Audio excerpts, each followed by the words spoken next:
اگر آپ کا بلڈ پریشر غریب کے سامنے بڑھ جاتا ہے اور امیر کے سامنے نارمل ہو جاتا ہے تو آپ بلڈ پریشر کا نہیں منافقت کا علاج کروائیں۔ جب لوگ تکلیف میں تمہیں اکیلا چھوڑ کر چلے جائیں تو جان لو کہ اللہ تمہارا کام خود اپنے ذمہ لینا چاہتا ہے۔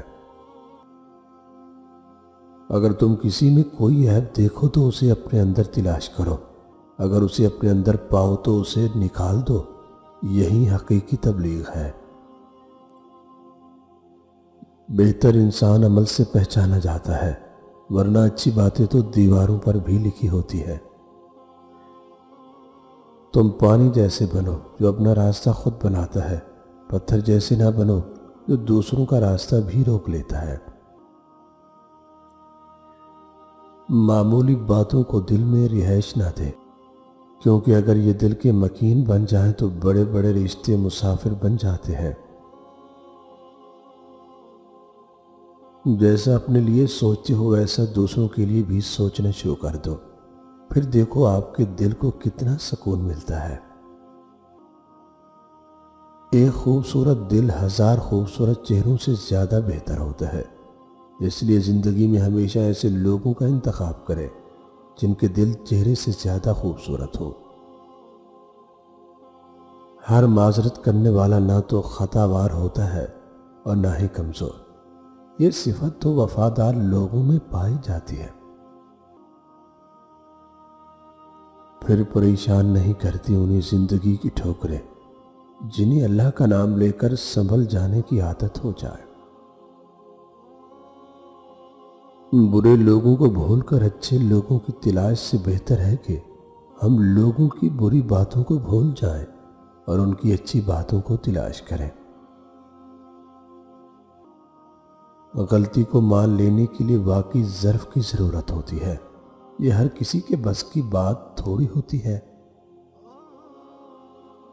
ہم میں سے زندہ وہی رہے گا جو دلوں میں زندہ رہے گا، اور دلوں میں وہی زندہ رہتے ہیں جو آسانیاں بانٹتے ہیں، محبتیں بانٹتے ہیں۔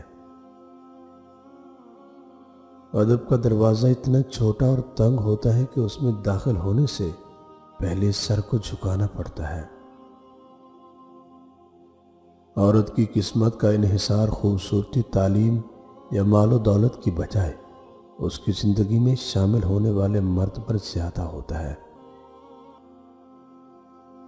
زندگی میں بہت سے لوگ ایسے بھی ہوتے ہیں جو وعدے تو نہیں کرتے پر بہت کچھ نبھا جاتے ہیں۔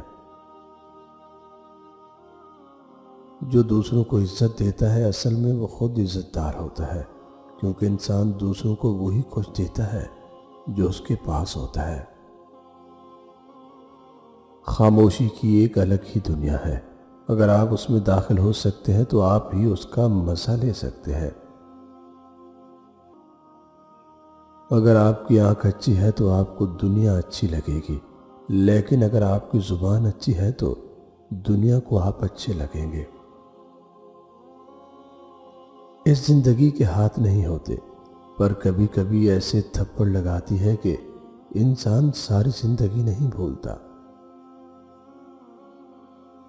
ہر رات میری آنکھیں انہی سوچوں میں گم ہو جاتی ہیں کہ میرا مقصد حیات کیا تھا اور مجھے کن کاموں نے تھکا دیا۔ مشورہ ہمیشہ مضبوط لوگوں سے کریں، اگر کمزور لوگوں سے کریں گے تو وہ آپ کا نہ صرف ڈر بڑھا دیں گے بلکہ آپ میں نیا ڈر بھی ڈال دیں گے۔ انسان بھی بہت عجیب ہے، نفرت کے اظہار میں تاخیر نہیں کرتا اور محبت کو چھپاتا پھرتا ہے۔ جب اللہ پاک نے آپ کی زندگی کو اچھا موڑ دینا ہوتا ہے تو وہ برے اور مطلبی لوگوں کی حقیقت آپ کے سامنے لے آتا ہے۔ زندگی میں جب انسان کو ہدایت مل جائے تو وہ یہ نہ دیکھے کہ کیا کر چکا ہے، بس وہاں سے راستہ بدل لے۔ مشکل ترین کام بہترین لوگوں کے حصے میں آتا ہے، کیونکہ وہ اسے حل کرنے کی صلاحیت رکھتے ہیں۔ میں گناہ ایسے کرتا ہوں جیسے وہ کچھ دیکھ نہیں رہا، اور وہ معاف ایسے کرتا ہے جیسے اس نے کچھ دیکھا ہی نہیں۔ جب وقت اپنا نہ رہے تو اپنے بھی کہاں اپنے رہتے ہیں۔ درد وہ ہوتا ہے جو ہمیں دوسروں کو تکلیف میں دیکھ کر محسوس ہو، ورنہ اپنا درد تو جانوروں کو بھی محسوس ہوتا ہے۔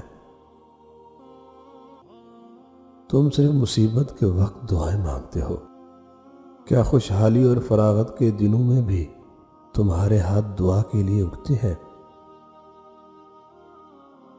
اس نے کہا تھا وہ صبح سے توبہ کرے گا، وہ سویا تو پھر اس کی صبح ہی نہ ہوئی۔ سنا تھا لوگوں سے وقت بدلتا ہے، وقت نے بتا دیا لوگ بھی بدلتے ہیں۔ انسان تو ہر جگہ پیدا ہوتے ہیں، لیکن انسانیت کہیں کہیں جنم لیتی ہے۔ عاجزی میں کامیابی، تکبر میں ناکامی، سچ میں خوشی، جھوٹ میں ناکامی، صبر میں برکت، جھوٹ میں نقصان، گناہ میں بیماری اور استغفار میں شفا ہے۔ عزت کے بغیر محبت کا کوئی وجود نہیں۔ بے شک محبت قیمتی شے ہے، لیکن عزت بہت انمول ہوتی ہے۔ خوش قسمت ہیں وہ لوگ جو دوسروں کی مسکراہٹ کی وجہ بنتے ہیں۔ ہر انسان دوسرے انسان کے بنائے گئے سانچے میں نہیں ڈھل سکتا۔ طبیعتوں کا اختلاف فطری امر ہے، لیکن برداشت اور احترام لازمی ہے۔ سب سے برا کھیل وہ ہے جو کسی کے خلوص سے کھیلا جائے۔ انسان کے ہاتھ میں صرف کوشش لکھی ہوئی ہے، کامیابی صرف اللہ دیتا ہے۔ کسی کے صبر کا امتحان نہ لیا کرو، میں نے ایسا کرنے والوں کو اکثر پچھتاتے دیکھا ہے۔ جب انسان محدود خواہشوں اور ضرورتوں کا پابند ہوتا ہے تو اسے زیادہ جھوٹ بولنے کی ضرورت بھی پیش نہیں آتی۔ کبھی کبھی انسان کی آنکھوں میں کوئی ایسی دھول جھونک جاتا ہے کہ وہ پہلے سے بہتر دیکھنے لگتا ہے۔ ایک دن تم پیچھے مڑ کر دیکھو گے، جن چیزوں کے لیے تم فکر مند تھے وہ تو بہت چھوٹی تھی اور تم بڑا سمجھتے رہے۔ جس طرح لوگ مردہ کو کندھا دینا افضل سمجھتے ہیں، اسی طرح اگر زندہ کو سہارا دینا افضل سمجھ لیں تو زندگی کتنی آسان ہو جائے۔ اگر انسان اپنی انگلیوں کا استعمال اپنی ہی غلطیوں کو گننے کے لیے کرے تو دوسروں پر انگلی اٹھانے کا وقت ہی نہ ملے گا۔ جو آدمی اپنے کھانے میں سے کسی کو کھلاتا ہے وہ اپنا کھانا پا کر لیتا ہے۔ بڑے بڑے انبیاء کرام، کتب، اولیاء کا یہی مسلک ہے۔ لوگوں کو بیوقوف بنانا بہت آسان ہے، لیکن اس بات پر قائل کرنا کہ انہیں بیوقوف بنایا جا رہا ہے بہت مشکل ہے۔